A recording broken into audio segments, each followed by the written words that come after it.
Hello. Welcome back to our English channel. We're so happy you're here. I'm Emma. Hey everyone, it's great to see you all again. I'm Nico. Yesterday I was at a coffee shop and I heard someone say, "Can you borrow me $5?" And I thought, that's actually a really common mistake. Money conversations in English can be tricky because there are so many specific phrases we use. That's actually perfect because today we're talking about how to talk about money. Exactly. And you know what? Money is one of those topics where English learners worry about sounding rude or making mistakes.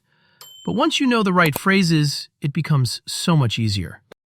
So today, we're going to show you how to talk about money confidently in different situations. By the end of this episode, you'll be able to 1. Use borrow and lend correctly when asking for or giving money. 2. Handle restaurant bills, splitting costs, and treating friends naturally. 3. Talk about money with friends without feeling awkward or uncomfortable. 4. Avoid the most common money mistakes learners make. You'll sound more natural, more confident, and native speakers will understand you perfectly when you talk about money. Before we start, I want to ask you something.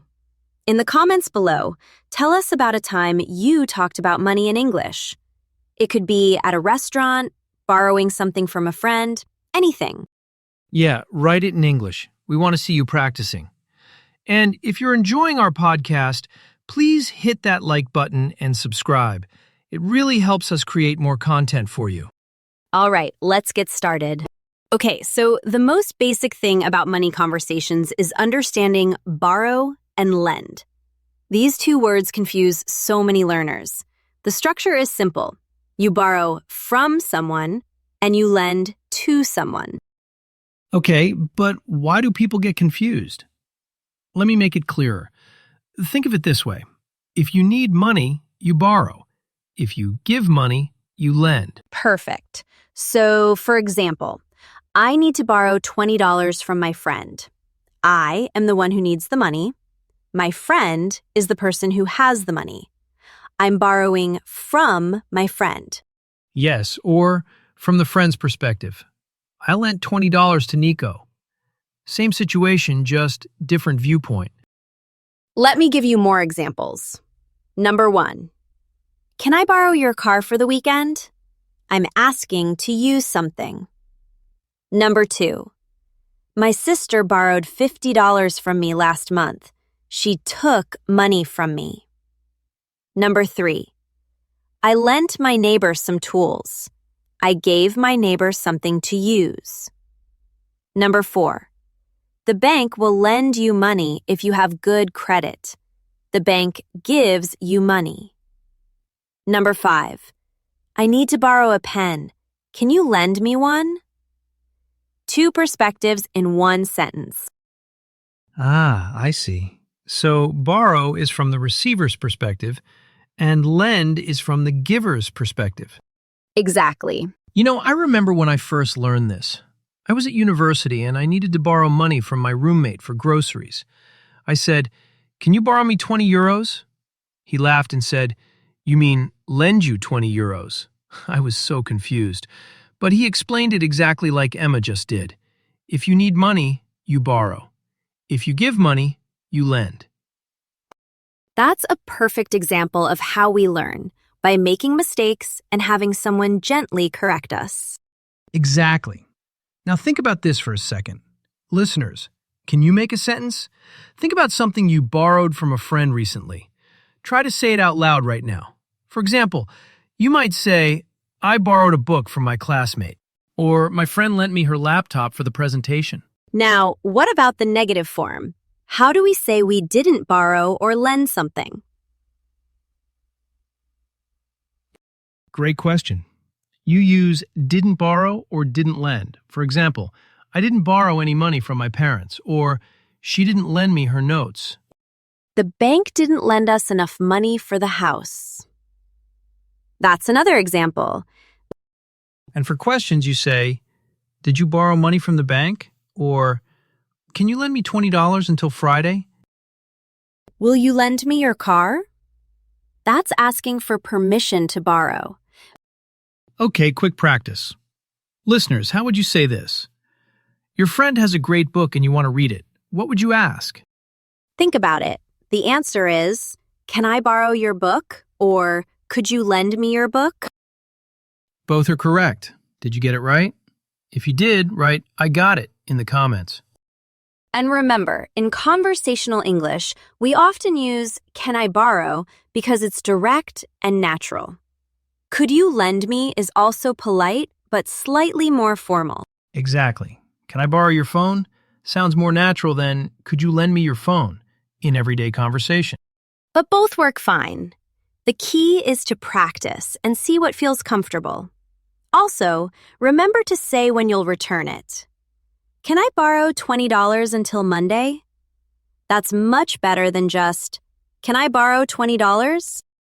Right, because then the person knows when they'll get their money back. So just to recap this section, borrow means you take something from someone. Lend means you give something to someone. And always remember the prepositions. Borrow from, lend to. And when you borrow money, tell them when you'll return it. All right, ready for the next part? Okay, so we've covered how to borrow and lend money. But here's where money conversations get really interesting. You can talk about paying for things, splitting bills, and treating your friends. Yes, you can offer to pay for someone, ask to split the bill, or fight over who gets to pay. These are super common situations. This is where learners really level up their social English. Let's start with offering to pay for someone. This is called treating someone. If you say, it's on me, or my treat, you're offering to pay for everything. I used to just say, I will pay. But it's on me sounds so much more natural. I'll never forget the first time someone said, it's on me to me. I was a teenager and my friend's dad took us out for ice cream. When I tried to pay, he said, it's on me. I had no idea what he meant. I thought maybe I had ice cream on my shirt. But then he paid for everything and I realized, oh, he's treating us. That's such a good story. It shows how idioms can be confusing at first. But once you know them, they're so useful. For example, don't worry about the bill. It's on me today. This means I'm paying for everything. Let me get this. It's my treat. Same meaning, very friendly. I've got this one. You can get the next one. You're offering to pay now and suggesting they pay next time. Notice we usually say, it's on me, not it's on my money or something like that. Just on me. Oh, that's a great point. We say, it's on me or it's my treat, but never, it's on my account in casual conversation. Right. Now, let's talk about splitting the bill. This means everyone pays for their own food, or you divide the total cost equally. Let's split the bill. Simple and clear. Everyone pays their share.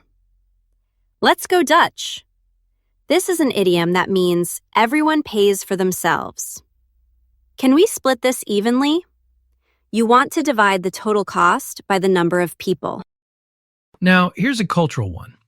In some English-speaking countries, it's very normal to split the bill. In other places, one person usually pays. But knowing these phrases helps you in any situation. Yes, shall we split it? That's asking if everyone wants to pay separately. Let's just divide it equally.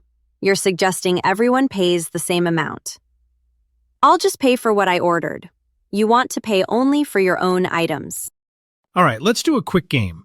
I'll say a situation, and Emma, you give me the phrase. Okay, I'm ready. You want to pay for your friend's coffee because it's their birthday. It's on me. Happy birthday. Good. You and 3 friends want to divide the restaurant bill equally. Let's split this evenly among the 4 of us. Nice. You want everyone to pay for only what they ordered. Why don't we each pay for what we order? Perfect. Now, listeners, I want you to try. Think of a situation where you'd use one of these phrases and write it in the comments. Treating someone, splitting the bill, or paying separately. And here are some quick tips for using these phrases naturally.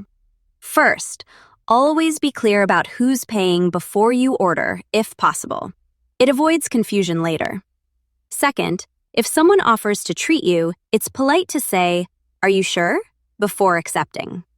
Third, when splitting, you can say, "Let's just split it," without specifying exactly how. People usually understand. Oh, and one more thing. Tipping. In the US, Canada, and some other places, you tip servers 15 to 20%. You can say, "I'll leave a 20% tip," or "Should we add tip to this?" Let's leave a good tip. The service was great. That's how you suggest tipping well. So to review this section, when you want to pay for someone, say, "It's on me," or "My treat." When you want to split costs, say, "Let's split the bill," or "Let's go Dutch." And remember tipping culture if you're in those countries. Got it? Now let's talk about something that makes a lot of learners nervous. Okay, so we've covered borrowing and lending, and we've covered paying at restaurants.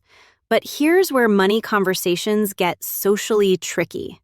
How do you talk about money with friends without being awkward or rude? Yes, this is so important. Because sometimes you need to ask about costs, say no to spending money, or talk about prices. But you want to sound polite and natural. This is where learners really build social confidence. Let's start with asking about money indirectly. In English, we often don't ask direct money questions because it can feel uncomfortable. Instead, we talk around it. Right. For example, if you want to know how much someone earns, you don't say, "How much money do you make?" That's too direct and can sound rude. Instead, you can say, "What kind of work do you do?"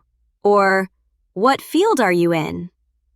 This lets them talk about their job without feeling pressured to share their salary. Or you can ask, "Does it pay well?" This is softer and less invasive. "Is it expensive to live there?" This asks about cost of living without asking their personal finances. In English, we often talk around money, not straight at it. It's more comfortable that way. Exactly. Now, here's the thing.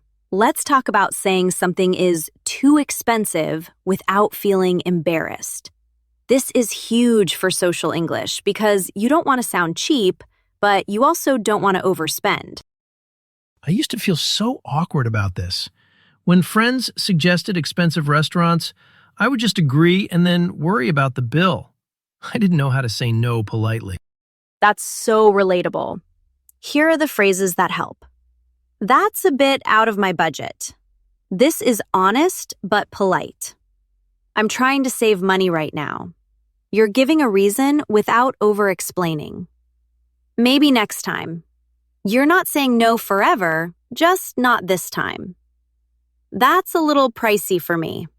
Casual and friendly. The key is, you don't need to explain your whole financial situation.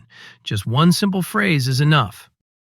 Right. Native speakers use these phrases all the time.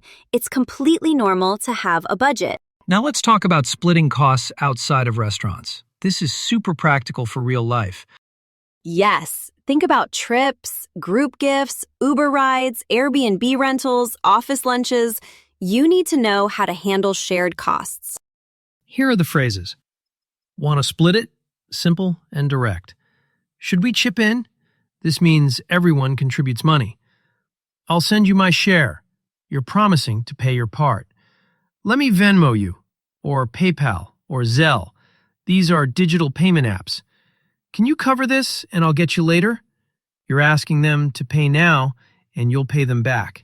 I'll get the next one. You're offering to pay next time to balance it out. How much do I owe you? You're asking what your share is. This is extremely modern, natural English. Young people use these phrases constantly. Now, let's talk about paying someone back. Not just the grammar, but the social side of it. Right, because it's not just about giving money back, it's about showing appreciation and being reliable. Here are the phrases that help.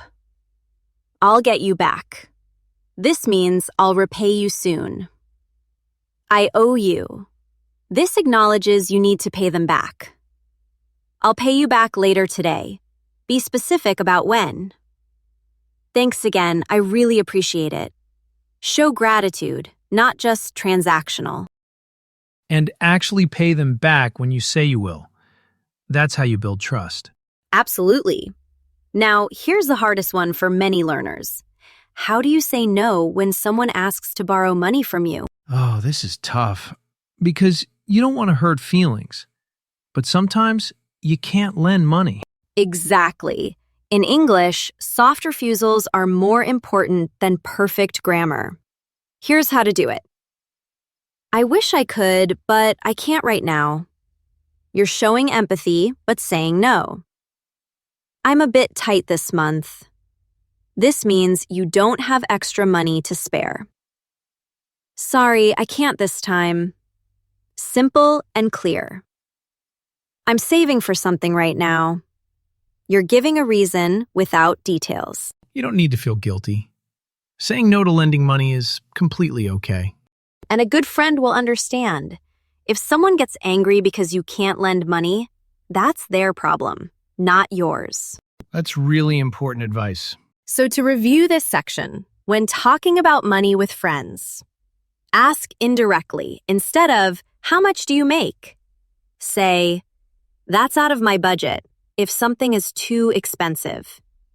Use phrases like, let me Venmo you, or should we chip in, for splitting costs. Show appreciation when paying people back.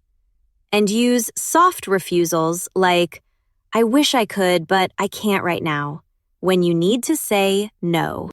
These phrases will help you feel so much more comfortable in social money situations. All right, now let's talk about common mistakes. Okay, so now let's talk about mistakes. And honestly, we all make them when learning about money vocabulary.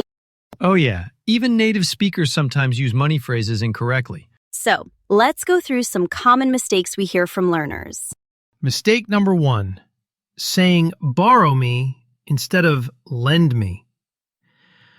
This is super common. Students say things like, can you borrow me $10? But that's incorrect. The correct way is, can you lend me $10? Remember, you borrow from someone. You can't borrow someone money. You lend to someone. Or you can say, can I borrow $10 from you? That's also correct. Right. Remember, if you're asking for money, you say, can I borrow? Or can you lend me? Incorrect.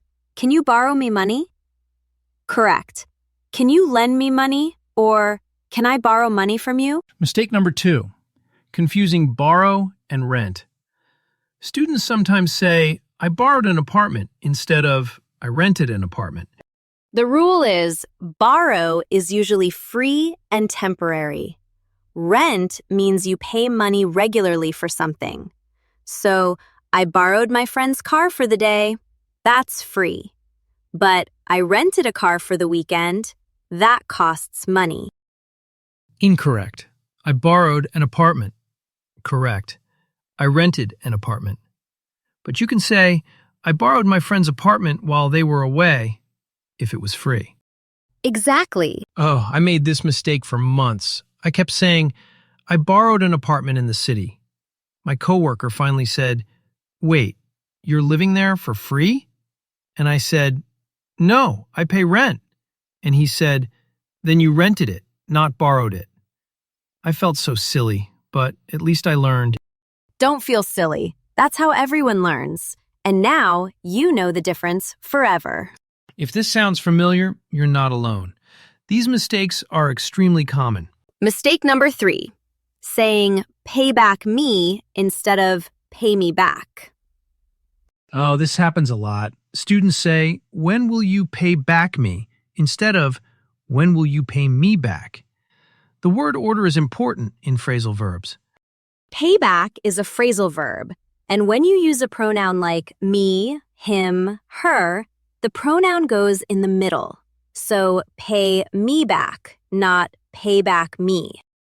Exactly. In English, we say, pay me back, give it back, hand them over. The pronoun goes between the verb and the particle. Incorrect. You need to pay back me. Correct. You need to pay me back. Mistake number 4, Using for free incorrectly. Students say it's for free when they should say it's free.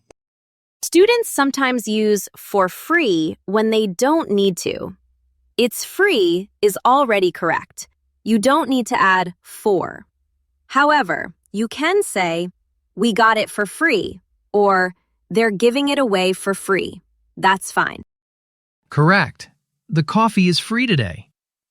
Also correct. We got the coffee for free. But awkward. Is it for free? Better. Is it free? Pause here and think. Which of these mistakes have you made before? It's okay. We all do it. Mistake number 5. Saying expensive price or cheap price. Students say, that restaurant has expensive prices, or this store has cheap prices. But we don't usually say expensive price or cheap price in English. Incorrect. The price is expensive. Correct. The price is high, or it's expensive. Incorrect. The price is cheap. Correct. The price is low, or it's cheap. So the thing itself is expensive or cheap. The price is high or low. Mistake number 6. Forgetting to say what you borrowed. Students say, can I borrow? Without saying what they want to borrow. That's incomplete. You need to say, can I borrow your pen? Or can I borrow some money? You can't just say, can I borrow and stop. Incorrect. Can I borrow? Correct. Can I borrow your charger? Be specific. Now, listeners, don't feel bad if you've made these mistakes. Mistakes are how we learn. Absolutely. I made tons of mistakes when I was learning Spanish. The important thing is to notice the mistake, understand why it's wrong, and practice the correct version. So, quick practice. How would you correct this sentence? Can you borrow me $20? Think about it. The answer is, can you lend me $20? Or, can I borrow $20 from you? And one more. When will you pay back me? How do you fix it? The answer is, when will you pay me back? If you got those right, you're doing amazing. All right, it's time for some interactive practice. We're going to give you some situations and you choose the correct sentence. Ready? Let's do this. Situation 1. You need to ask your friend for $20 until Friday. Which is correct? A. Can you borrow me $20? B. Can I borrow $20 from you? Think about it. The answer is B. Can I borrow $20 from you is correct. Remember, you borrow from someone. You don't say, borrow me. Exactly. If your friend is lending, they would say, I'll lend you $20. Did you get it? Situation 2. You want to pay for your friend's lunch. Which sounds more natural? A. I will pay for your lunch. B. It's on me today. The answer is B. It's on me today sounds much more natural and friendly. I will pay for your lunch isn't wrong, but it's a bit formal and not how native speakers usually talk. How you doing so far? You're doing great. Situation 3. You and your friends want to divide the restaurant bill equally. Which is correct? A. Let's split the bill evenly. B. Let's borrow the bill evenly. The answer is A. Let's split the bill evenly. You don't borrow a bill, you split it, divide it, or share it. And evenly means everyone pays the same amount. Situation 4. You borrowed money from your sister last week. Now you're returning it. Which is correct? A. Here, I'm paying you back. B. Here, I'm paying back you. The answer is A. I'm paying you back. Remember, with phrasal verbs and pronouns, the pronoun goes in the middle. Pay you back, not pay back you. You're doing great. Keep going. Situation 5. Someone asks how much the coffee costs. Which sounds more natural? A. It's for free. B. It's free. The answer is B. It's free is the most natural way to say it. You can say, we got it for free, but asking, is it for free, is awkward. Just say, is it free? Situation 6. You want to describe an expensive restaurant, which is correct. A. That restaurant has expensive prices. B. That restaurant is expensive. The answer is B. That restaurant is expensive. We don't say expensive prices, we say high prices or expensive restaurant. Okay, how many did you get right? If you got all 6, you're a superstar. If you got 4 or 5, that's still excellent. And if you got fewer, don't worry. Go back and listen again. That's the beauty of podcasts. Now here's a challenge. Can you create your own sentence using one of the phrases we taught today? Say it out loud right now. Don't be shy. Speaking out loud is how you improve. Try, can I borrow? Or, it's on me. Or, let's split the bill. And remember, the goal isn't perfection. The goal is communication. If people understand you, you're doing great. Wow, we covered so much today. I know, right? Let's do a quick recap of everything we learned. First, we learned the difference between borrow and lend. Remember, you borrow from someone when you take something, and you lend to someone when you give something.